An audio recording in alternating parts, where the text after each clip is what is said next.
Harder! Suck harder! Oh my God. All right. Okay. Howdy. Howdy. I think we are live. Hello. Hello. Bueller. I think I'm seeing I hope there is sound. I'll tell you what, I will turn up sound. Oh, You turned it off. turned it off. Let's see if that makes it better. Anyway, I don't know. I think it's working. Okay. Well, it has a chat window thing over there, so Yeah. nobody's chatting with Nobody's us, chatting with we're us. live anyway. If you can hear us, it would be great if you could tell us if you can hear us or not, because we'd really appreciate it. Either that or we're just talking blankly into the universe and no one is watching us. Much like Methodists. Well, Tom, you want to start us off? You're the lead. Let me get my fat butt over Here, here. I'll put a shirt back a little. You want to see a fat butt? Well, here, Paul, stand up. All right. Thank you for joining us live on this edition of Charming Noise. We are the Turkish Diplomats. My name is Thomas Grovel. With me today is Paul Hogue and, as Hello. always, Calvin Roach. And our review today, well, normally our reviews are for movies you should not watch, but we think you really ought to watch this one. Yeah. It is one of the most fabulous movies. We are reviewing the Russ Meyer 1965 classic. Yeah. Motorpsycho. Yes, Motorpsycho. And I mean, some of you might know Russ Meyer by the names of Beneath the Valley of the Dolls and Faster Pussycat Kill Kill, which he kind of helped establish the whole sexploitation sub-genre of cinema. Yeah, the booby exploitation. Yeah. Yes. And this movie definitely had boobies. You didn't really see them because this was in 1965, so I don't remember if parts. I think they still had in place or what, but yeah. Russ pushed the limits. He really pushed the limits on many by the 70s. There was really nothing holding him back at that point. But at this point, I mean, there was no profanity in this. There was tons of racism. Yeah, there was a lot of that. But there was no profanity. There was no actual nudity, although they came close a couple of times with the nudity. With the naked. Tantalizingly close. But that was as far as it went. Violence was displayed, but it wasn't gratuitous because of 1965. It was gratuitous. It wasn't graphic. Yeah, graphic. Yeah, okay, I'll go with that. Yeah, and to Russ Myers, there's a dogfight going on outside. Yep. So welcome to East Conway.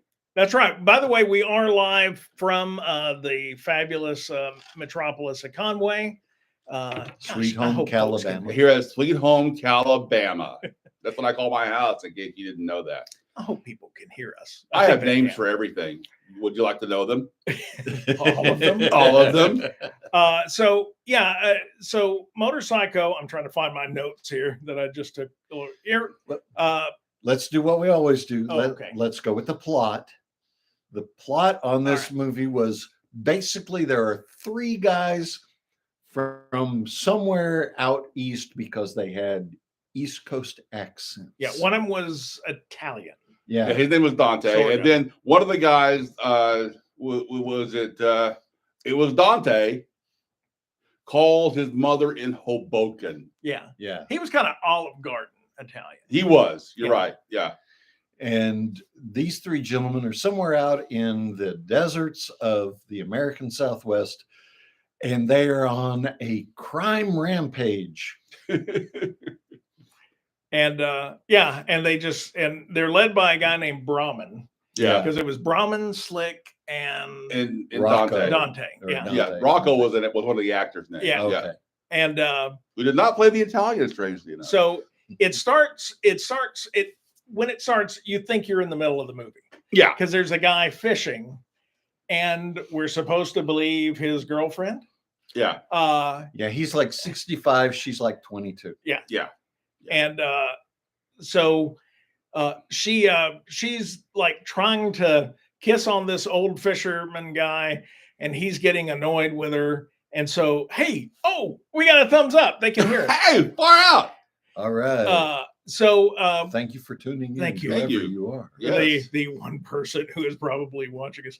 Hi, Ronnie. So she goes like jumping into the lake, and he gets mad because she's messing up all the fishing, and she says something really insane back to him, and then the credits roll, and then you're like, oh, okay, we're not on the wrong movie. And, Yeah. So the three hoodlums who are riding these Honda 50cc mopeds, basically. They really are. I looked it up. Best I can tell, it's a Honda 50cc moped. Dangerous bikes. Oh, they are scary. They're so scary. They have to hold it because they don't know how to ride the bike. They're riding like this, their legs out on the bike. Yeah. And at one point, the guy yells one of the guy's names who drives by, and the motors are so soft in a low volume that the guy heard him from 100 yards away. Yeah. So yeah. They accost the fisherman and his girlfriend, and they basically assault the girl, and then they move on, and the next group folks they find are yet another busty girl and her husband, who is a veterinarian, played by Alex Rocco, who is mostly known for playing Mo Green in The Godfathers. Yeah. And he's the guy that gets shot in the eyeball in The Godfather. And so the story goes, so they raped his wife. But I mean, like out of nowhere, like there's no setup for it. Yeah. They had bugged them on the road or something, and found them outside. And then all of a sudden the next day he's like checking on this brood mare and a horse. Yeah. Yeah. Because the lady's hitting on him and he's kind of hitting back. Yeah, he's hitting. And she's dropping all these horse sexual euphemisms on him. She had one of the best lines, and it had to do with looking to breed him in my spare time. And so in the meanwhile, his wife is getting ravaged by these three guys. So it's bad. And he gets back and he sees the ambulance and the police are out there, or the sheriff. The sheriff, yeah. Played by Myers. Russ Myers. Yeah. Who's playing a cop named E.E. Myers. Right. And so, basically the movie is now set. It's the veterinarian versus the three moped gang. The moped gang. Yeah. And they are on this cross-country trek to Las Vegas through the desert on dirt roads. Yeah. They've left the highway, and the veterinarian is on their trail because after he and the sheriff had this warm one-on-one conversation in the ambulance, heated exchange. Yeah. It was. Yeah. It was about how his wife was asking for it. Yeah, that's what the sheriff said. Basically, his wife. Well, you know how women are. She doesn't look that bad. It is pretty much if you're looking up what toxic masculinity is. Well, it's pretty much the definition. Right after you're watching, you go, oh, okay, I get it. Right after the ambulance drivers put her in the car, the sheriff lifts up the blanket over her feet and he looks at it. He goes, well, that don't look too bad. I mean, it's what it's for, ain't it? here's his quote. Those three must have had a ball. Yeah. And which was just the way he says it is very unnerving. Oh, it's creepy as all get out. Must have had a ball. But that's what it's for. And then so now we meet new characters, and it's Harry and Ruby. Thank Ruby. you. I was gonna say non-Harry. Yeah. Which is true. And Ruby's played by Haji. Her name was Haji. Yeah, Haji. The actress named Haji, and she was a big burlesque dancer and stripper, and was in several of Russ Meyer's. Oh movies. Yeah. And anyway, they're fighting. They're supposed to be Cajun.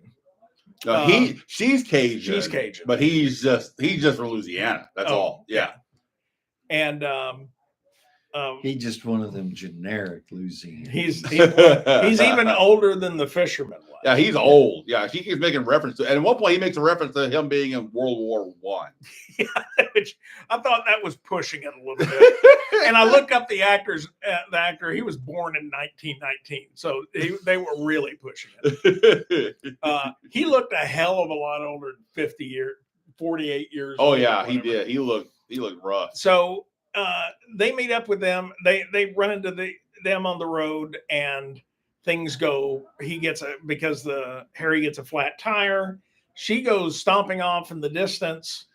We all know she had to go pee, so she went over the hill to go pee. Well, no, right. when they cut back to her after they're beating up her husband, the three toughs show up and are beating up her husband who's trying to change a flat tire. Yeah.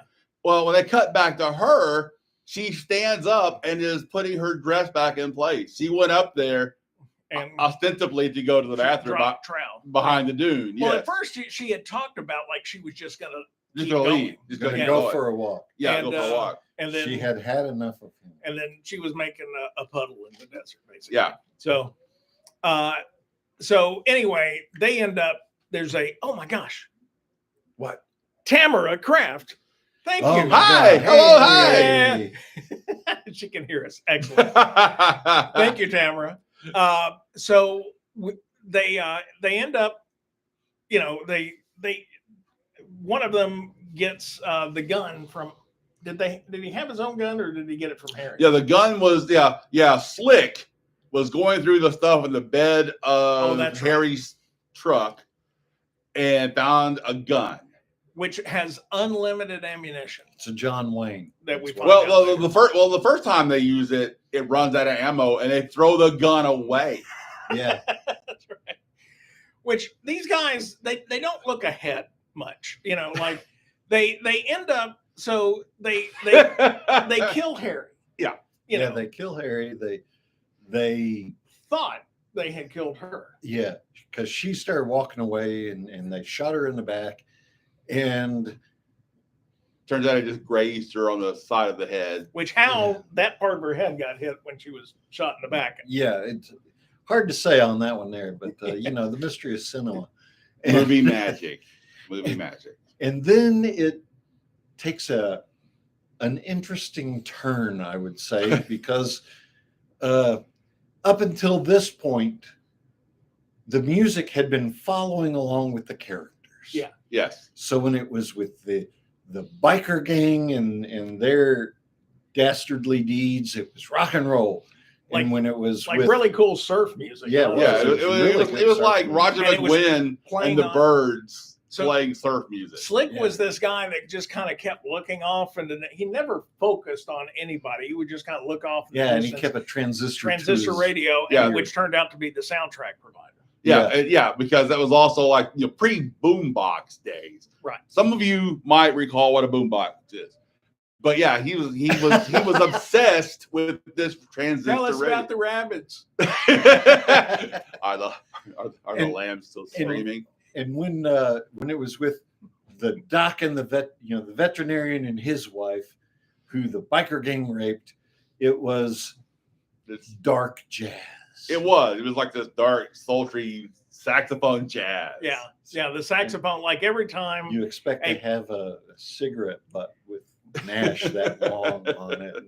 Every time a busty woman came on screen, the saxophone would start playing. Yes. Yes. And that was pretty much all throughout the movie because there's only 3 women and they were all quieting down. And then the change happened. It's our staff.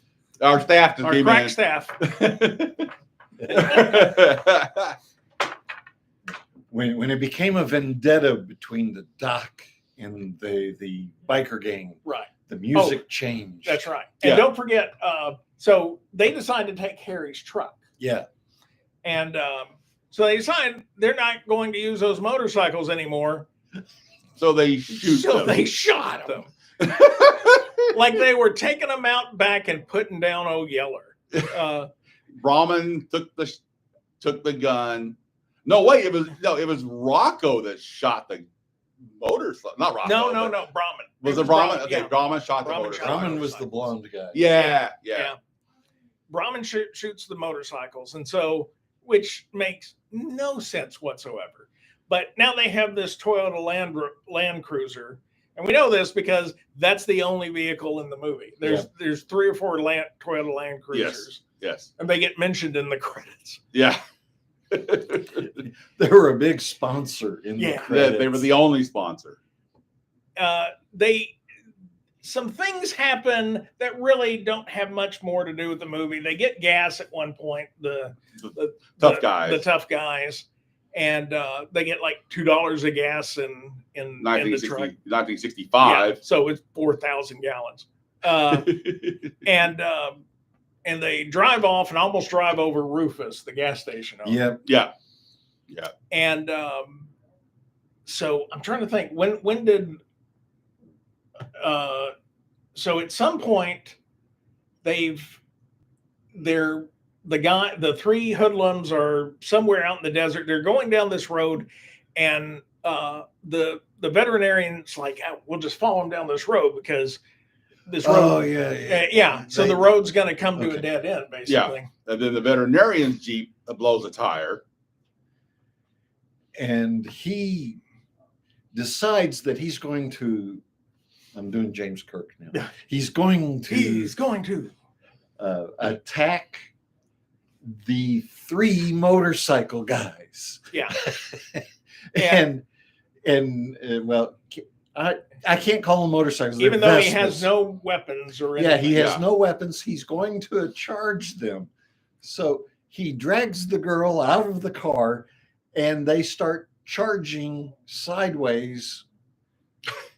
Oh, don't forget that Slick gets killed. Oh, that's happened after that. Oh, this is Yeah. Okay. Yeah. Oh, I'm sorry. Spoiler. Sorry. And Ruined it. Okay, we're done. we're done. Oh, come on. I man, thought I had professionals Come back, here. man. I'm sorry. So the vet's charging these 3 guys who have a rifle. He has nothing. And they wound him in the thigh, which leads to arguable. Well, they shot her first. Yeah, they shot her. No.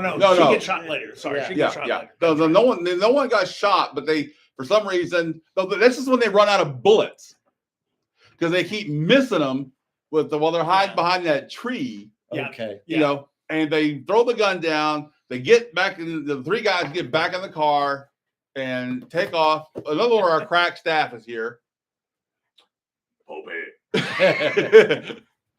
Hobie, who may have done crack at some point. Yeah, we don't know for the sure. staff is on crack. The staff is on crack. So they're hiding behind the bush. They're hiding behind this cactus. Yeah. Plenty of cover there. And the bad guys, the biker gang, has run out of bullets, so they take off. Yeah. And they're going to the caldera. Yeah. And so while the dude, well, I can't think of his name, Mo Green. While Mo Green is listening or watching them drive away, she's like, "Aren't you going to go after them?" He's like, "No," and he's meeting the desert. Yeah, we don't have to do that because they're going to the caldera.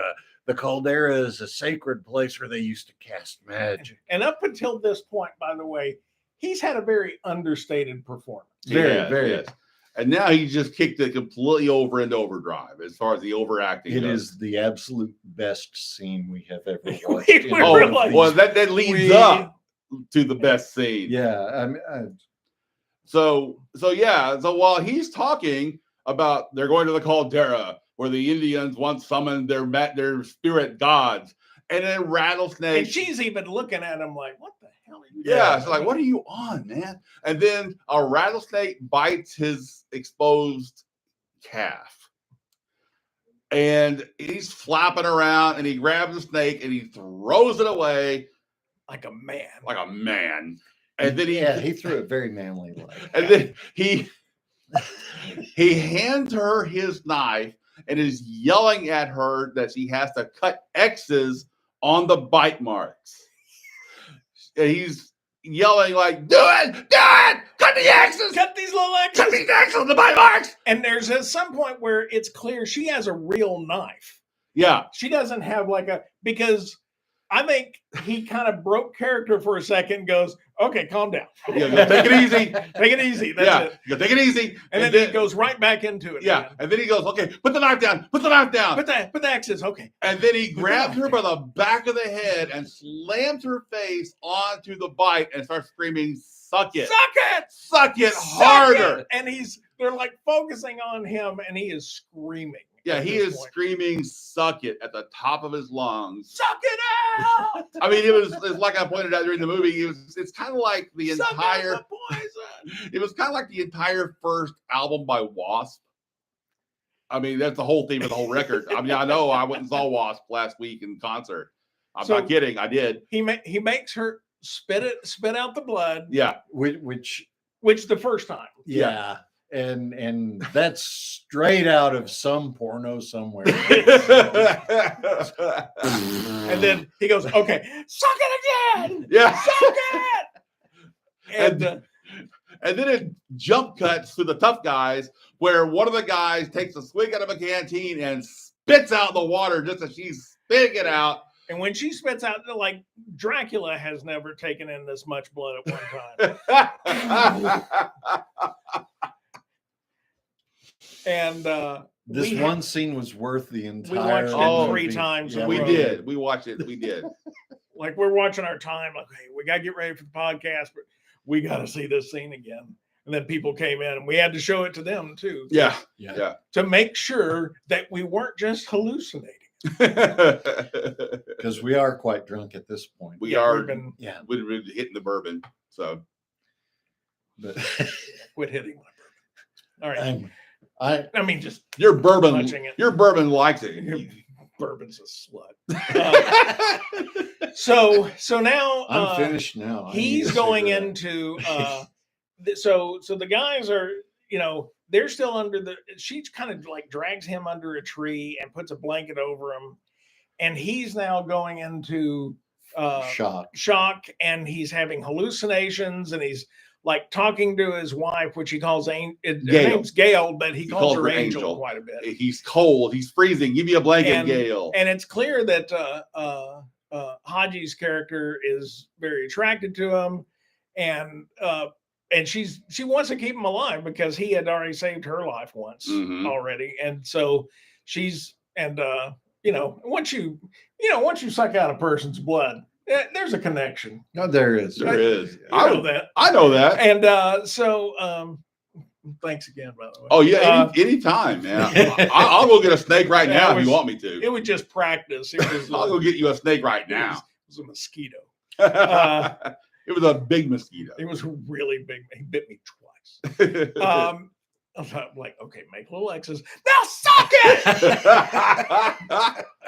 So before we get too much further into the whole I'm freezing, Gail, give me a blanket, we cut back to the tough guys who have run out of gas. Yeah. After putting in, a whole $2 worth in 1965. And they can't believe it. And they can't believe they run out of gas.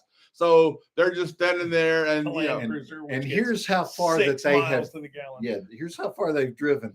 So, using the screen scale here as a map, they are right here when they abandon the vet out in the desert, and he gets sucked off. Now, if you go up here where this avocado thing is on the curtain, they're that far away. Oh, you're pointing at me as the avocado. you can see them Where's down Motorpsycho? the road, and they're out of gas. Yeah. So they're like, and so Slick, the guy with the radio, he's not happy with the way things have turned out with the murdering and stuff. And Brahmin is clearly getting crazier. Yes, Brahmin is. At one point, he makes a reference to the Viet Cong, and we have to all kind of stop and look at each other like, okay, and because it's 1965. Yeah, you know, and so but Brahmin is the one, or no, Slick is the one at this point who has committed all of the murders. Yeah, that's true. Yeah, but he's ready to bail out, and so he's like, so I don't think I want to go any further. And he's like, are you sure about that? Yeah. So Slick goes walking off with his radio, and Brahmin shoots him in the back. And then he shoots the radio, and the soundtrack stops. Yeah, that's it. That's no more rock music. No more rock music at all. And by the way, when he shoots Slick, he hits him in the back of the head. Yeah. And Slick reaches back there like, hey, what was and he dropped. So then which is kind of gross when you think about it. It's kind of cool that he fingered his brain before he collapsed. As you do. But suck it now. So Brahmin looks over at Dante, and Dante's clearly like, what's wrong? Oh, no, I was gonna say hi to Tamara. Hi, Tamara. Sorry. We did that already. Yeah, well, I was gonna type it. Oh, stop. All right. You act like you know how to work a computer. I don't, clearly. Anyway, I mean, if the cat hadn't set it up for it, we'd be screwed right now. Yeah, that's right. Anyway, so I mean, Dante is clearly freaked out by this point, and because he's like, "Are you with me, Dante? All the way, man, all the way." I'm with you all the way, Brahmin. Yeah, and so they take off again, and they walk to this point where there's like this high hill where they're gonna wait for the horse croaker, the vet. Yeah, I've never heard that term, by the way. I think they made it up along with don't wig out on me, man. Be cool, Slick. Be cool, Slick. Daddy. Be cool, Daddy. And so anyway, these cats. So they're waiting up on top of this rock, waiting for the vet to show up. And of course, the vet he's suffering from snake bite. And at one point, Dante says something to the effect of, I don't think he's going to show up, man. And Brahmin goes, we have to wait for the choppers. At which point, we stopped the movie. Like, what? Like, what choppers? And then we realized that even though we've only been officially in combat in Vietnam 18 months or so at this point, he's clearly having, flashbacks. He's already got shell shock, come back from Vietnam, and grown his hair out. Yes. Yeah. Well, his hair is about as long as Paul's. Yeah. Communist. It's a little communist. Damn right. Anyway, so he's completely lost it by now and has gone over the edge because he's completely back in the rice paddy. In fact, here we are in the desert somewhere in Southwest. Yeah. And he keeps saying, we got to get a chopper out of the rice paddy, things like that. Oh, they were on their way to Vegas by these back roads. Right. By the way. Yes. So. Well, it's before they invented pavement. So now Mo Green and Haji show up. Yeah. Our alternate names for them. And Ruby and the doctor. Yeah. And they come to a stop and they get out of the vehicle and they're talking, and then a shot rings out. And a scream is heard. And Haji drops to the ground and she's screaming, and he picks her up, throws her over his shoulder. As you do with someone who's been shot in the chest. In the chest. And gets her around to the other side of the vehicle because he more or less has figured out the direction of in a ravine. Yeah. Which conveniently holds a stand-up electric box on a pole with dynamite. Contains dynamite. We'll get to that in a moment. which is a real stroke of luck when you think about it. Amazing. Oh yeah. And Amazing. in the meantime, Brahman is up on the high ground shooting at them, calling them comrade, and he's trying to get Brahman to quit shooting and basically call a truce. And don't forget, by this point, he's also shot Dante. oh yeah, that's true. He had shot Dante in the back. Yeah, he killed Dante. And Tom was counting the number of shots fired from this Winchester lever action rifle, which they had abandoned earlier for being out of bullets. So they got the gun again, and Tom starts counting, and we get to 19 shots fired out of this gun. Yeah. And he's still not out of bullets. And he's starting to come down there to, he's yelling at the doctor, calling them the communist, He's coming down the hill. Yeah. So you're faking like your comrade's wounded, huh? I'm not going to fall for that trick again, And apparently the shot was because you have to understand, every time they set up for a new shot and Haji is in the scene, well, they did this for all the women, but especially Haji, the dress, which doesn't leave a whole lot to the imagination, is miraculously, just barely stopping from showing nudity. And he really spent time making sure that was like other shots are completely messed up, but anything that's going to possibly, yes, because you think for a moment, I think I see, nope. Russ paid attention. Russ was, tell where you had to pay that's attention. Right. Russ paid attention to the breasts. So he's coming down the hill, and somehow her dress has been shot off, and she is barely, she's barely covering up. There's no blood this time, even though like they had driven by slick on the road. Yeah. And it looks nasty. That is one gnarly looking corpse they come driving by. And I'm like, it's not even the way he died. He was in a completely different position. but he's rotting quickly. Yeah. Apparently. It looked rough. And so now they so he's got the miracle dynamite right there, and he's tying it up, and for some reason he had a lighter, I think. Well, he at one point he goes, "I've got a grenade," and Brahman's like, "Oh, you got a grenade, huh? I don't, like I've heard that before, Yeah, and Brahman is coming down the hill, taking like 20 minutes to get down the hill, and he's still firing sporadically at the doctor and Ruby. And the doc lights the fuse. He takes his lighter, which he pulled out of thin air, lights the fuse, and the fuse is, this long or this long, depending on which shot you're using. And he throws horribly. Yeah, it goes 10 feet. Yeah, he throws blind. Like he's not even sure where this guy's coming from, and he just throws it over the side of the ravine blind. And the guy doesn't see it land. He actually walks over it. Right? Yeah, walks over it, so it's behind him.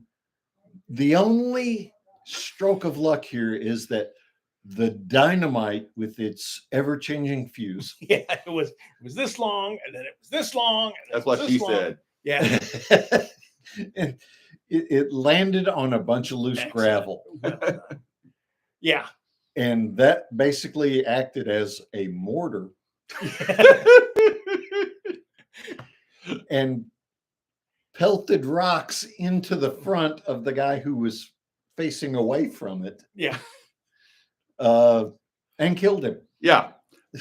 And so there's this scene when he picks Ruby up, who's fainted from the pain, I guess, by this point, and is carrying her back to the Jeep, which they could have fled in, but they walk past Brahman and his mortal remains after the dynamite, and the guy's left leg is up over his right shoulder. It was pretty. They spent some time making it. Was like the best parts of this movie are how they deal with boobies and dead people. Yep. Because that's and where they bite. And snake bites. And because they spent some time making this corpse. It was rough. It was gnarly. It was very gnarly, even compared to Slick. Brahman got it worse than anybody. Yeah. Brahman got blown up in the air and then just stacked back up.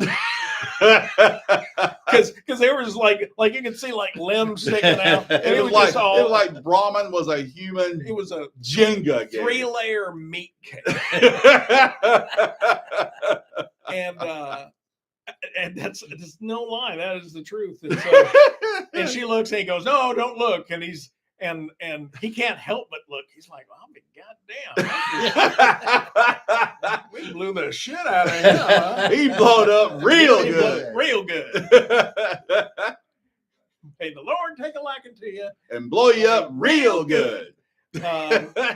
And so that was that's the end of Brahman. And now they have he gets her back in the truck, and they're reflecting on it, and he's been a gentleman with her at least yes. Because he would immediately making out with the ranch owner early in the movie. Oh yeah, drop of a hat. But then he has a moment of conscience and turns her down. Right, he doesn't actually go all the way with her, because we're like, okay, we're backtracking a moment, because the doctor's wife is being violated by these 3 guys in his home. Yeah. And he's out here making out with this horse breeder, horse hussy, and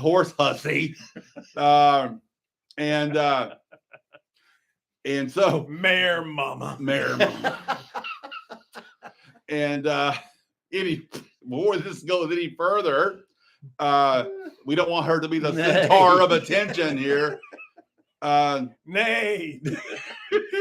I'm sorry. Whoa there. Anyway. So yeah. So we go back to this, and so he's asking about her life story, and he's been shot in the lung, and he hands her a piece of gauze that says, "Hold this on that." Like he unpeels it like it's a big Band-Aid. Or like a moist towelette and like an Olive Garden or something. Put this on, and that's the closest he gets to feeling her up. It is, yeah. And somehow that's supposed to help with a sucking chest wound. And so he's like, "Well, tell me." She's like, "Well, this is how these things go." And he says, "Is it?" She's like, "You don't give a damn. You're just a man." He goes, "No, I mean it." And so she goes into like her life story, how her dad worked on the oil boat in Louisiana. Meanwhile, like she's writing her name in blood on the. Apparently, she's like one of like a dozen children, and her dad worked on an oil rig. And then it's the Gypsies, Tramps, and Thieves lyric. It basically is, yeah. And so he eventually runs off used to dance with the money they stole. He runs off to Venezuela and never comes home, and so she has to leave home at 17. And so the guy marries one guy, and then the doctor makes some kind of crack that I couldn't catch, and she's like, "No, I never did it for money, although sometimes they would give me money to help me out." They would feel sorry for me. I think that's the definition. Yeah, so they would feel sorry for me and give me money to help me out. So she finally says, "You know what?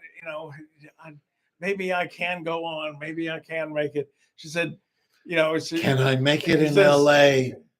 He goes, "Baby, you can make it. Sure, anywhere, baby." And really, he should have said, "Oh Jesus, no, stay away from there. If you couldn't handle New Orleans, Los Angeles is gonna fuck you up. Welcome to the jungle, baby." And so anyway, that was, and then credits. And that was more like Toyota. Yeah. Yeah. Because there's then a screen for the Toyota distributorship and the Toyota Land Cruisers, and it's up there for most of the credit. Yeah. It is. It's there for a long time. And so that's Motorpsycho by Russ Meyer, 1965. A lot of times, we say that we watch these movies so you don't have to. Watch this movie. Yeah, this is a must watch. Yeah, because I'm not even going to poll anyone. The scene alone. That one scene with the snake bite scene alone. I will never see Alex Rocco the same way. Oh, I will Just, never. I've seen him in so many movies. He's a great actor. He was clearly the best actor in this movie. I'll never see rattlesnakes the same way. But I don't know what I meant you by can that. see Russ Meyer knew that scene was going to be That was that was the scene. And he made Alex. He must have gotten Alex Rocco drunk off his ass, and I want you to go for it. Yeah. Well, of course, we were also drunk off our asses when we watched it. So, but yeah, in case we didn't mention it earlier, this is the kickoff for season 3 of the Turkish Diplomats. Can you believe that? Present Charming Noise. Still got a couple of episodes I need to post. I'm going to post one next week. But those are the bonus episodes. Yeah. Basically. Yeah, so we did a couple of Bigfoot episodes at the end of our bad space science season. But season 3 is going to be about bad drive-in movies, which we all know the grindhouse and drive-in movie industry drove shitty exploitation. This was a perfect. This was the perfect launch of it, and we're glad that you joined us with it.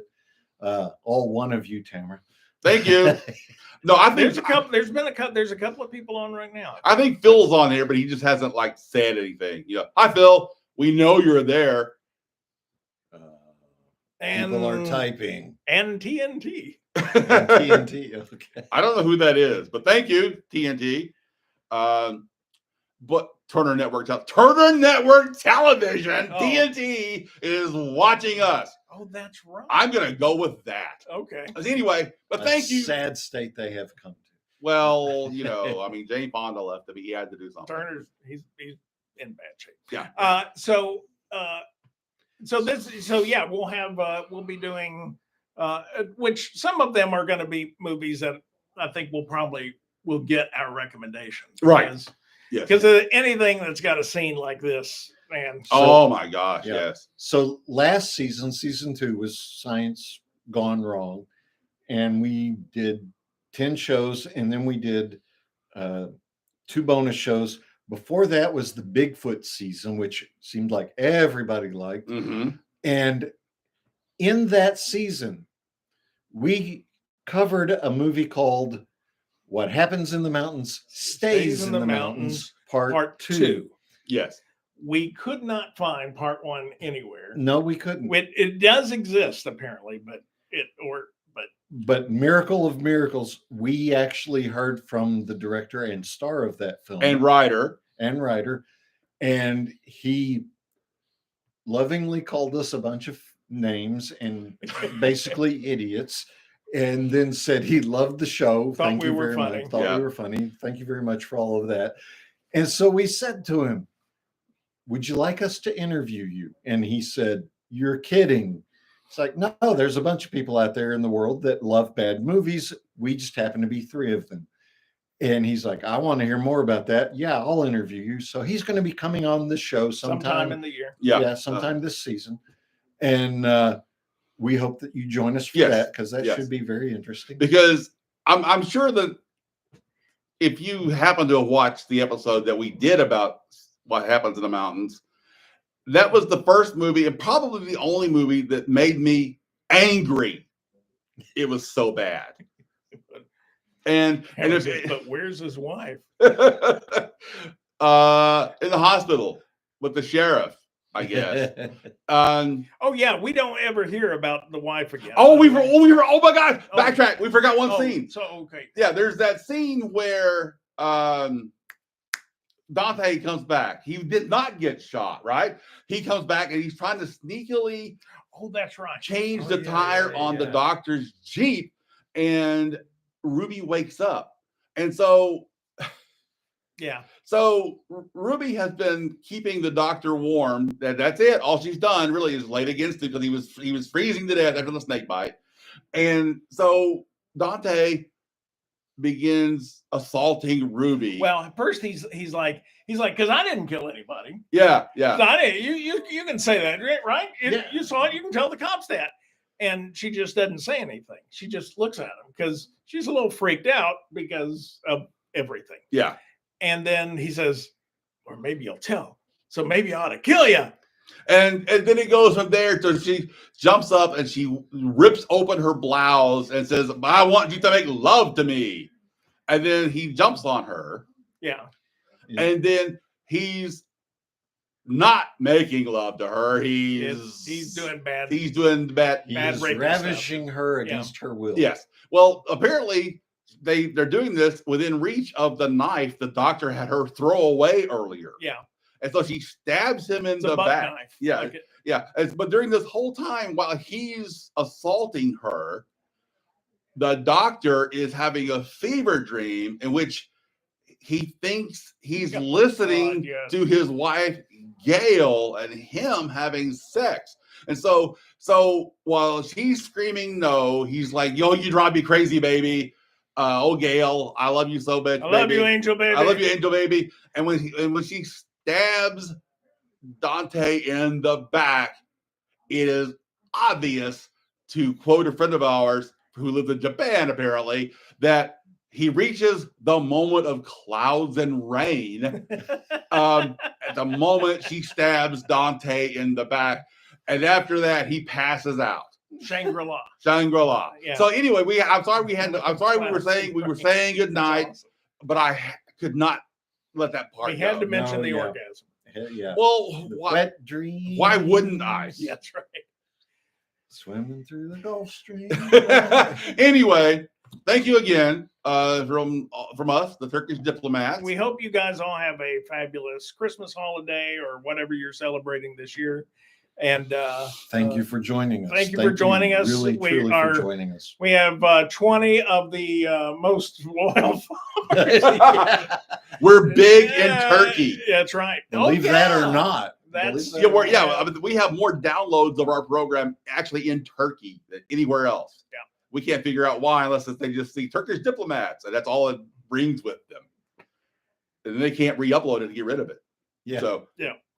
Anyway, thanks a lot. And our friends in Canada who love the Bigfoot stuff, we hope you join us for more. We may have. We will probably throw in another Bigfoot. Throw in another Bigfoot. The reason we went to Bigfoot movies is I discovered that there were over 100 movies just with the word Bigfoot in it. That's not counting Sasquatch and Yeti and Abominable Snowman and all those others. We have got so much Bigfoot to explore. We can do nothing but Bigfoot movies forever. Yeah, but I was getting a little sick of Bigfoot. But we won't. I was getting a little tired of Bigfoot movies. Yeah. I'll be honest with you. But there will be a Bigfoot sometime this season. So Laura, if you're out there listening, you love the Bigfoot stuff, we will give you a Bigfoot movie, I promise. Yeah. Well, Merry Christmas. We'll have to do one every season. At least one.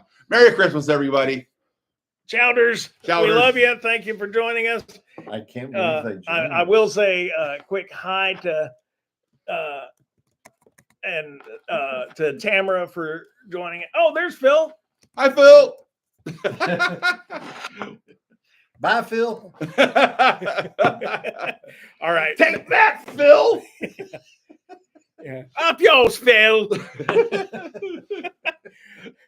All right. Thank you. Thank you for joining us, guys. We'll talk to you soon. Bye. Oh, and then you gotta hit that thing there, man. You gotta